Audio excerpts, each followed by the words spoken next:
નમસ્કાર, આપ જોઈ રહ્યા છો ગુજરાત હેડલાઇન્સ। મહેસાણા જિલ્લાના નંદાસણ પોલીસને પ્રોહિબિશનના ગુનામાં મોટી સફળતા મળી છે। મહેસાણા અમદાવાદ હાઇવે પર આવેલા નાયરા પેટ્રોલ પંપ નજીક વાહન ચેકિંગ દરમિયાન પોલીસે એક ક્રેટા કારમાંથી વિદેશી દારૂનો મોટો જથ્થો ઝડપી પાડ્યો છે। ખાનગી બાતમીના આધારે પોલીસે નંબરની ક્રેટા કારને રોકી તપાસ હાથ ધરી હતી।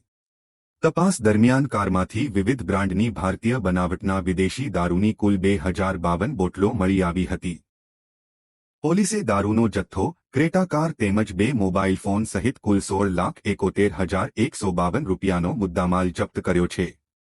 આ કેસમાં રાજસ્થાનના રહેવાસી અશોકકુમાર બિશ્નોઈ અને અનિલકુમાર બિશ્નોઈની ધરપકડ કરવામાં આવી છે।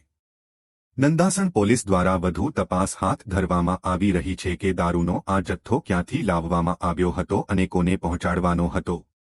નંદાસણ પોલીસની આ સફળ કામગીરીને લઈને જિલ્લા પોલીસ તંત્ર દ્વારા ટીમની પ્રશંસા કરવામાં આવી છે।